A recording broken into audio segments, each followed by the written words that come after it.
Good morning class, Shivam intermediate college के online class में आपका स्वागत है। हम लोग आज व्यावसायिक अध्ययन के अध्याय 4 में आगे बढ़ेंगे, जिसमें हमने कल आपको कार्यात्मक संगठन और प्रभागी संगठन के बारे में बताया था कि दोनों होते क्या है। ठीक है, और हमारा आज का टॉपिक है कार्यात्मक संगठन तथा प्रभागी संगठन में अंतर। ये आपका कार्यात्मक संगठन हो गया और ये हो गया प्रभागी संगठन।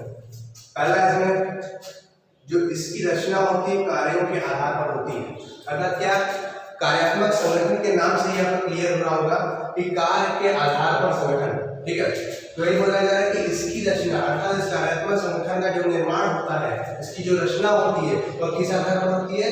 कार्यों के आधार पर होती है। ठीक है, अर्थात जिस व्यक्ति का जो कार्य है उस कार्य के अनुसार जो संगठन का निर्माण किया जाता है, ठीक है, इसी को बोलते हैं कार्यात्मक संगठन। ठीक है, इसमें कार्य की प्रधानता होती है, अर्थात कार्य ही प्रमुख होता है। ठीक है, तो ये बोला जा रहा है कि इसकी रचना जो होती है कार्यों के आधार पर की जाती है। इसमें क्या बोल रहा है? प्रभागी संगठन में यह उत्पादन रेखा तथा कार्यों के आधार पर होती है, अर्थात क्या इसके अंदर देखा जाता है कि उत्पादन क्या हो रहा है, कितनी मात्रा हो रहा है। ठीक है, उत्पादन पर भी आधारित होती है और साथ ही साथ कार्यों पर भी आधारित होती है, अर्थात दोनों का सामंजस्य होता है। ठीक है, दोनों एक साथ मिलकर ही प्रभागी संगठन का कार्य करते हैं। तो ये बोल रहा है कि यह उत्पादन रेखा तथा कार्यों पर आधारित होती है। ठीक है, नेक्स्ट कार्य विशिष्टीकरण। अच्छा, क्या बोल रहा है कि कार्यात्मक संगठन में क्या होता है? कार्य विशिष्टीकरण को प्रोत्साहन दिया जाता है, अर्थात कार्यों को ही महत्वता दी जाती है। जो जिस कार्य में उपयुक्त है, कुशल है, विशेष कार्य कर सकता है, उसी के आधार पर संगठन का निर्माण किया जाता है। नेक्स्ट आपका इसमें बोल रहा है उत्पाद विशिष्टीकरण। इसमें क्या बोल रहा है कि प्रभागी संगठन के अंतर्गत उत्पादन को ही विशेष स्थान दिया जाता है, मतलब उत्पादन कार्य ही विशेष रूप से किया जाता है।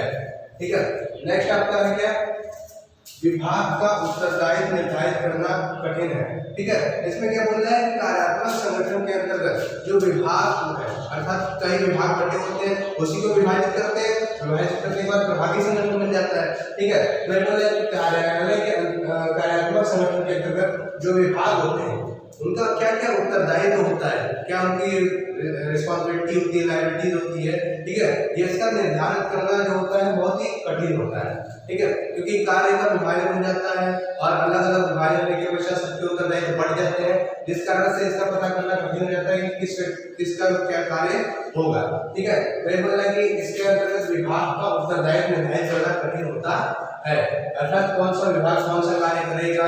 ठीक है, इसका उत्तरदायित्व निर्धारित इसके अंतर्गत नहीं किया जा सकता। ठीक है, कठिन कार्य क्योंकि ये कार्यात्मक संगठन है, इसके अंतर्गत बताया गया कि इस संगठन के अंतर्गत जो भी व्यक्ति कार्य कर रहा है उनको उनके कार्यों के आधार पर बांट दिया जाता है। ठीक है, अलग अलग विभागों में विभाजित कर देते हैं, वही विभागों में विभाजित होने ही प्रभागी संगठन का रहता है। ठीक है, वही बोल रहा है कि विभाग का उत्तरदायित्व निर्धारित करना कठिन है, अर्थात कार्यात्मक संगठन के अंतर्गत हम जितने विभाग होते हैं, जितने विभाग कार्य कर रहे हैं, उनका उत्तरदायित्व क्या है, उनका उत्तरदायित्व होता है, उसका निर्धारण करना जो होता है कठिन कार्य होता है।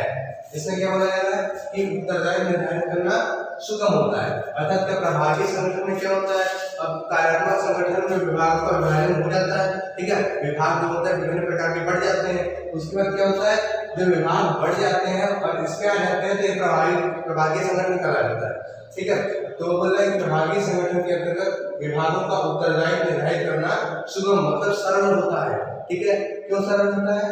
क्योंकि इसमें विभाग निश्चित हो जाते हैं। ठीक है, कि इसमें विभाग तो निश्चित नहीं कि इसका कौन सा विभाग है, विभागों का बंटवारा कर देते हैं, बांट देते हैं, लेकिन इसमें क्या होता है कि इसका कौन सा विभाग होगा तो उसके लिए उस विभाग का उत्तरदायित्व उसको निर्धारित कर दिया जाता है। ठीक है, तो ये बोल रहा है कि इसके अंतर्गत विभाग का उत्तरदायित्व निर्धारित करना सुगम होता है।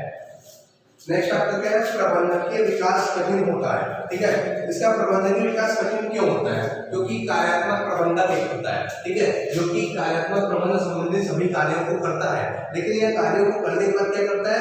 उच्च प्रबंधक को, अर्थात उच्च स्तर का जो प्रबंधक है उसको यह पूरा अपना जो भी कार्य करता है उसका विवरण उनको देता रहता है, अर्थात यह स्वतंत्र रूप से अपना प्रबंधकीय निर्णय नहीं ले सकता है। ठीक है, वही बोल रहा है कि प्रबंधकीय विकास इसके अंतर्गत करना कठिन होता है, क्योंकि अगर वो स्वयं से निर्णय लेता तो वो अच्छे से भली बात जान सकता है कि किस प्रकार से हम कार्य करा रहे हैं, कौन सा निर्णय हमारे लिए उपयुक्त होगा, कौन सा नहीं होगा। लेकिन इसके अंदर क्या होता है कि प्रबंधकीय विकास करना कठिन क्यों होता है? क्योंकि इसके अंदर जो कार्यात्मक प्रबंधक होता है वह अपने सारे कार्यों को करने के बाद संपूर्ण विवरण जो है उच्च स्तर के प्रबंधक को भेज देता है। ठीक है, उच्च स्तर के प्रबंधक को भेजता है जिससे कि वह कार्यों का निर्धारण करते हैं। लेकिन इसके अंदर क्या होता है, यह सरल होता है क्योंकि इसमें स्वतंत्रता होती है। इसमें क्यों स्वतंत्रता होती है? क्योंकि विभागों का विभाजन हो जाता है, सभी विभाग का अलग अलग प्रबंधक हो जाता है। ठीक है, जो कि अपने से स्वतंत्रता पूर्वक निर्णय ले सकता है, जिससे इसका विकास जो होता है, इसका प्रबंधकीय विकास जो होता है करना आसान हो जाता है इसकी अपेक्षा। ठीक है, फिर आपका क्या लास्ट है, कार्यों की पुनरावृत्ति से मितव्ययी होता है। ठीक है, कार्यात्मक संगठन में क्या होता है, जब कार्यों को दोहराया जाता है, ठीक है, तो उससे क्या होता है कि वह कम खर्च होता है। ठीक है, अगर उसी व्यक्ति को वही कार्य दे दिया गया तो उससे कम खर्च होता है। लेकिन इसमें क्या होता है, विभागों का विभाजन होने से, ठीक है, विभिन्न विभागों का विभाजन हो जाता है और जब उसमें पुनरावृत्ति हो जाती है, ठीक है, विभागों को फिर से बांट दिया जाता है। ठीक है, तो उस स्थिति में यह महंगा हो जाता है इसके अपेक्षा। ठीक है, देखा है कि कार्यों की पुनरावृत्ति मितव्ययी होता है। ठीक है, अगर इसमें कार्यात्मक संगठन के अंदर क्या होता है, कार्यों का हम विभाजन कर देते हैं तो उससे क्या होता है कि वही जो कार्यों को अगर दोबारा हम दोहरा देते हैं, उसी को दोबारा हम कार्य देते हैं तो उससे मितव्ययी हो जाता है, कम खर्च पड़ता है। लेकिन विभिन्न विभागों में हम अगर पुनरावृत्ति होती है, ठीक है, अगर विभिन्न विभागों को हम फिर से बांटते हैं, फिर से पुनरावृत्ति उसको दोहराते हैं तो उस स्थिति में वो हमको अधिक महंगा पड़ता है। ठीक है, यह आपका औपचारिक संगठन तथा अनौपचारिक संगठन, इनके आपको गुण, दोष और अंतर के बारे में जानना है। ठीक है, औपचारिक संगठन और अनौपचारिक संगठन से आपको क्लियर हो जाएगा कि इसका बनाना जो होता है जरूरी होता है, इसका बनाना जरूरी नहीं होता है। ठीक है, तो औपचारिक संगठन और अनौपचारिक संगठन के बारे में जो नेक्स्ट वीडियो में पढ़ेंगे। आज के लिए इतना ही। आप इसका स्क्रीनशॉट ले लें और फिर कॉपी पे नोट कर लें।